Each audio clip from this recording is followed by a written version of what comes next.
Dernier point sur cette classe de thread, comment fait-on pour arrêter un thread? Eh bien, la première réponse que l'on peut donner, c'est on ne peut pas arrêter un thread.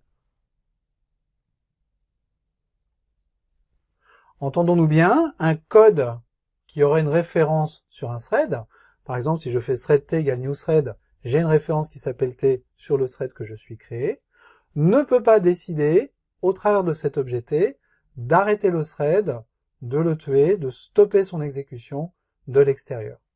Sur la classe thread, j'ai une méthode stop, et si je la mentionne, c'est uniquement pour dire qu'il est interdit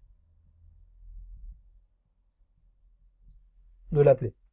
D'ailleurs, cette méthode stop, elle est en fait dépréciée, et dans la Javadoc de la méthode stop, il y a l'explication complète du pourquoi est-ce qu'il ne faut pas appeler cette méthode stop. Cette méthode stop, elle est interdite, on ne l'appelle pas.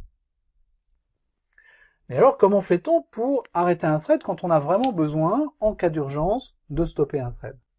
La bonne façon de faire, c'est d'appeler la méthode interrupt.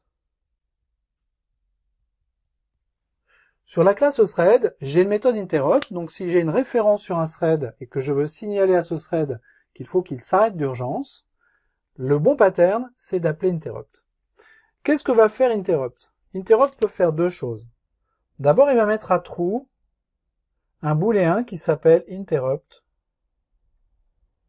à l'intérieur de la classe thread, et quand je programme des tâches qui sont exécutées par ces threads, si ces tâches sont censées être longues, je suis censé scruter régulièrement la valeur de ce booléen pour savoir si je dois mettre un terme à la tâche que je suis en train d'exécuter ou pas. Mais ça suppose que mon thread est en train de s'exécuter, donc qu'il est dans l'état runnable.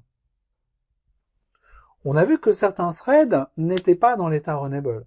J'ai des threads qui sont en attente d'entrer dans un bloc synchronisé, et j'ai des threads qui sont également en attente de sortie de la liste dans laquelle ils ont été mis du fait de l'appel à la méthode wait.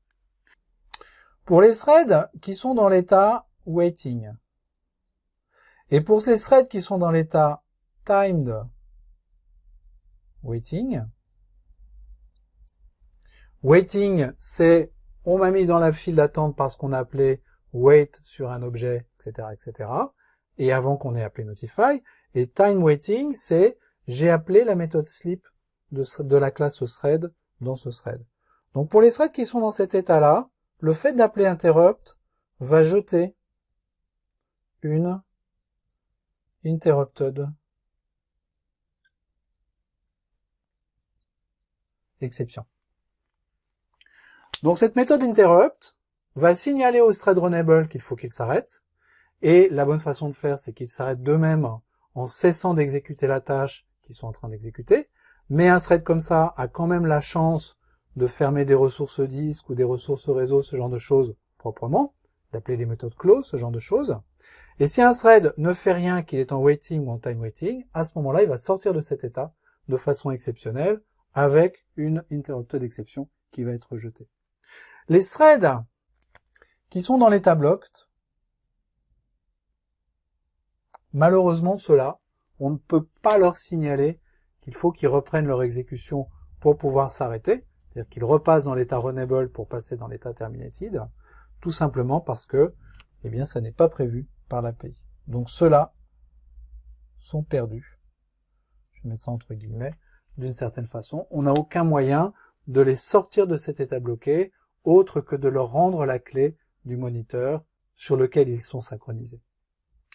Donc voilà la façon dont on peut arrêter un thread dans le pattern runnable. Surtout ne pas utiliser stop, jouer avec interrupt, et puis s'arranger pour avoir des tâches longues qui peuvent être interrompues grâce à cette méthode interrupt.